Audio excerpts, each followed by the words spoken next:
தொலைக்காட்சிகள், தனியார் தொலைக்காட்சிகள் ரேட்டிங்காக, அதாவது சீச்சி நாயும் பிழைக்கும் இந்த பிழைப்புன்னுவாங்க, வட இந்திய ஊடகங்கள் வந்து அட்டுழியத்தை செய்து கொண்டிருக்கின்றன.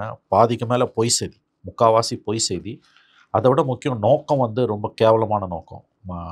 இதில் என்னென்னு கேட்டிங்கன்னா வந்து பாகிஸ்தானுக்கு எதிரான பிரச்சாரமாக இல்லாமல் இந்தியாவில் இஸ்லாமியர்களுக்கு எதிரான பிரச்சாரமாக இதை மாற்றக்கூடிய காரியத்தை அவங்க செஞ்சிட்ருக்காங்க.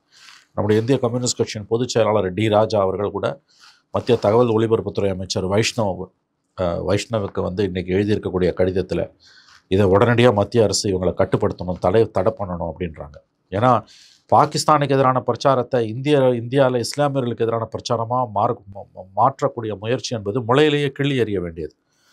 மோடி அரசு பாகிஸ்தானுக்கு எதிராக எடுக்கக்கூடிய நடவடிக்கைகளை ஒட்டுமொத்த இந்தியாவும் இன்று ஆதரிக்கிறது. பஹல்காம் தாக்குதலுக்கு பிறகு அனைத்து கட்சி கூட்டம் 2 முறை நடந்த பிறகு எல்லா கட்சிகளுமே அதை ஆதரித்தார்கள். யாருமே அதில் எந்த குறையும் காணவில்லை. ஆனால் இந்த ஊடகங்கள் செய்யக்கூடிய இந்த கேடுகட்ட காரியம் இந்தியாவுக்குள் ஒரு பதட்டத்தை உருவாக்குகிறது.